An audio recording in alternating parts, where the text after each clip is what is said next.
왜 어떤 아이디어는 순식간에 전 세계를 휩쓸고 어떤 것은 아무도 관심 갖지 않을까요? 이번 영상은 정말 흥미로운 책 한 권을 소개해 드리겠습니다. 바로 조나 버거의 컨테이저스입니다. 이 책은 단순히 마케팅 책이 아닙니다.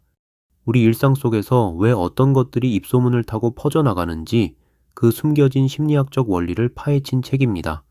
먼저 저자 조나 버거를 간단히 소개하면 펜실베이니아 대학 와튼스쿨의 마케팅 교수이자 베스트셀러 작가입니다. 그는 수백 개의 기업과 브랜드를 컨설팅하며 왜 어떤 것들이 전염성을 갖는가에 대해 과학적으로 연구해 왔습니다. 이 책이 출간되자마자 뉴욕타임스 베스트셀러에 오른 것도 우연이 아닙니다. 컨테이저스의 핵심은 바로 스텝스 법칙입니다. 스텝스, 이 6가지 요소가 모두 갖춰져야 진정한 입소문이 만들어진다는 것입니다.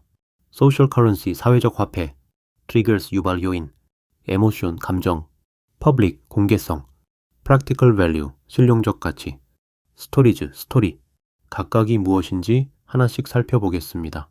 첫 번째, 사회적 화폐입니다. 사람들은 자신을 더 멋있게, 더 똑똑하게 보이게 만드는 것들을 공유하고 싶어 합니다. 예를 들어볼까요? 왜 사람들이 스타벅스 컵을 들고 인스타그램에 올릴까요? 단순히 커피가 맛있어서가 아니라 그것이 자신의 라이프 스타일을 보여주는 사회적 화폐 역할을 하기 때문입니다. 책에서는 뉴욕 이스트 빌리지에 있는 Please Don't Tell, 줄여서 PDT라는 바 이야기를 들려줍니다. 이 바에 가려면 먼저 크리프독스라는 핫도그 가게로 들어가야 합니다. 그런데 여기서 끝이 아닙니다.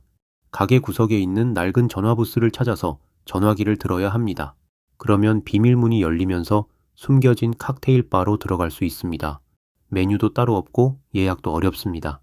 하지만 바로 이런 숨겨진 특별함 때문에 사람들이 열광하는 것입니다. 나는 이런 비밀스러운 곳을 안다는 우월감, 즉 사회적 화폐를 제공하기 때문입니다. 두 번째는 트리거, 유발 요인입니다. 아무리 좋은 콘텐츠라도 사람들이 생각해내지 못하면 소용없습니다. 일상 속에서 자연스럽게 떠올릴 수 있는 장치가 필요합니다. Have a break, have a Kit Kat 슬로건을 기억하십니까? 사람들이 휴식을 취할 때마다 킷캣이 자연스럽게 떠오르도록 만든 것입니다. 또 다른 예로 금요일마다 레베카 블랙의 프라이데이 노래가 화제가 되는 것도 마찬가지입니다. 금요일이라는 트리거가 있기 때문입니다.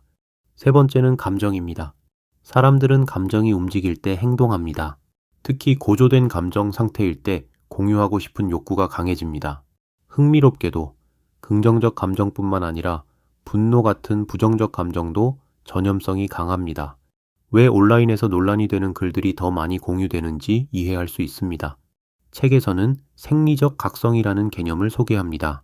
심장이 뛰고 아드레날린이 분비되는 상태에서 사람들은 더 많이 공유한다는 것입니다. 그래서 운동 후에 SNS를 더 많이 한다는 연구 결과도 있습니다. 네 번째는 공개성입니다. 보이는 것이 모방된다는 원리입니다.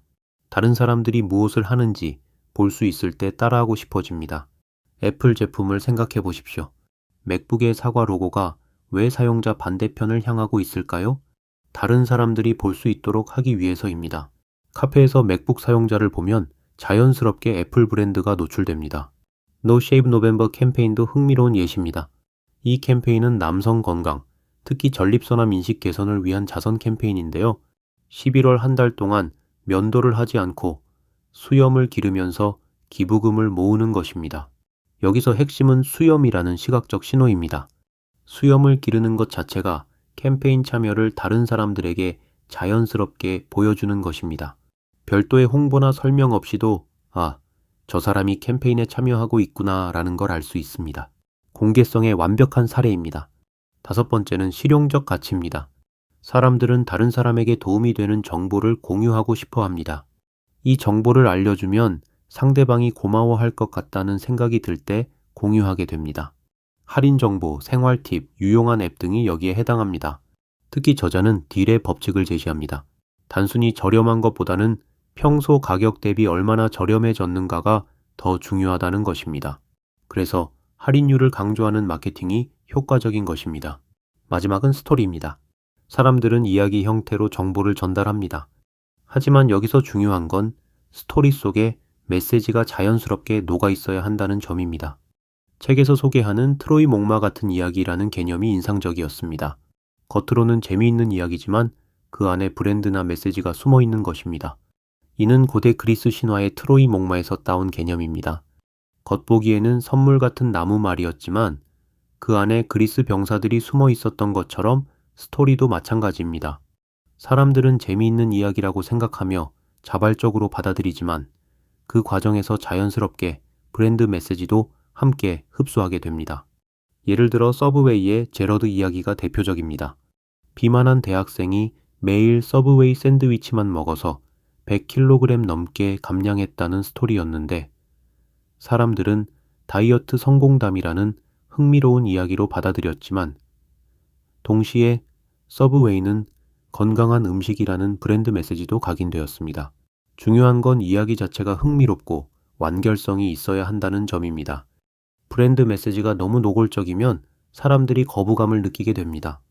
이야기가 먼저고 그 안에 브랜드가 자연스럽게 녹아들어야 진정한 트로이 목마 스토리가 되는 것입니다. 블렌드텍의 Will It Blend 시리즈는 정말 천재적인 마케팅 사례입니다.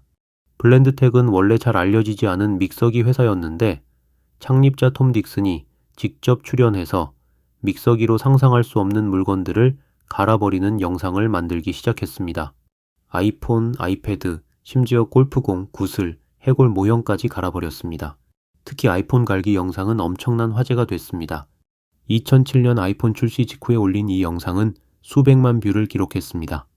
여기서 핵심은 단순히 우리 믹서기 성능이 좋다고 말하는 게 아니라 정말 아이폰도 갈릴까? 라는 호기심을 자극하는 스토리 형태로 만든 것입니다. 사람들은 제품 광고라는 걸 알면서도 끝까지 보게 되는 것입니다. 지금까지 140개 이상의 영상으로 총 2억 5천만 뷰를 넘어섰습니다. 그렇다면 이 6가지 원칙을 우리 일상에서 어떻게 활용할 수 있을까요? 마케팅 부서 직장인이라면 캠페인 기획할 때 스텝스 체크리스트를 만들어 보십시오. 사회적 화폐 측면에서는 고객이 이걸 SNS에 올리고 싶어 할까를 자문해 보십시오. 스타벅스가 시즌 한정 컵을 출시하는 이유가 바로 이것입니다. 우리 제품도 인스타그래머블한 요소가 있는지 점검해 보십시오. 트리거 설정에서는 고객의 일상 루틴을 파악하십시오. 예를 들어 아침 출근길, 점심시간, 퇴근 후 등 특정 시간대나 상황과 우리 브랜드를 연결할 수 있는 지점을 찾는 것입니다. 맥도날드의 아침엔 맥모닝처럼 말입니다. 감정 활용에서는 브랜드 메시지가 어떤 감정을 불러일으키는지 측정해 보십시오. 단순히 좋다가 아니라 흥분된다, 안심된다, 자랑스럽다 같은 구체적인 감정을 타겟팅하는 것입니다. 공개성을 위해서는 보여주기 좋은 요소를 의도적으로 설계하십시오. 애플의 화이트 이어폰, 스타벅스의 로고가 새겨진 컵처럼 브랜드 노출이 자연스럽게 일어나는 지점을 만드는 것입니다. 실용적 가치는 고객이 다른 사람에게 추천하고 싶어 하는 혜택을 제공하십시오. 이 할인 정보는 친구들에게 꼭 알려줘야겠다는 생각이 들게 만드는 것입니다. 스토리에서는 제품 소개를 단순 나열이 아닌 고객 여정 스토리로 만들어 보십시오. 문제 상황, 우리 제품 발견, 해결, 만족한 결과의 서사 구조로 말입니다. 판매자라면 제품의 기능보다는 고객이 얻게 될 사회적 지위를 강조하십시오. 아이폰을 판매할 때 좋은 카메라가 아니라 인스타그램에서 돋보이는 사진을 어필하는 것처럼 말입니다. 실용적 가치는 구체적인 숫자로 제시하십시오. 시간 절약이 아니라 하루 30분 절약으로 한 달에 15시간 더 확보라고 말하는 것입니다. 감정을 자극하기 위해서는 고객의 불안이나 욕구를 건드리십시오. 이걸 놓치면 후회할 수 있습니다. 같은 포모를 활용하거나 이걸 쓰는 순간 왜 진작 사지 않았나 싶을 겁니다. 라는 기대감을 조성하는 것입니다. 공개성을 위해서는 고객이 자랑하고 싶어 할 요소를 만들어 주십시오. 애플처럼 로고가 잘 보이게 하거나 한정판, VIP 전용 같은 특별함을 부여하는 것입니다. 중요한 건 이 6가지 모든 요소를 다 갖춰야 한다는 게 아닙니다. 상황에 맞게 2-3개 정도만 잘 활용해도 충분히 효과적입니다. 컨테이저스는 단순한 마케팅 이론서가 아니라 우리가 일상에서 경험하는 현상들을 과학적으로 설명해주는 책입니다. 왜 어떤 밈은 하루 만에 전 세계로 퍼지고 어떤 좋은 아이디어는 묻혀버리는지 궁금했다면 꼭 읽어보시길 추천합니다. 특히 콘텐츠 크리에이터, 마케터 또는 자신의 아이디어를 많은 사람들에게 전달하고 싶은 분들에게는 정말 유용한 인사이트를 제공할 것입니다. 여러분도 이 책을 읽고 나만의 컨테이저스 콘텐츠를 만들어 보십시오. 오늘 영상이 도움되셨다면 구독과 좋아요 부탁드립니다. 감사합니다.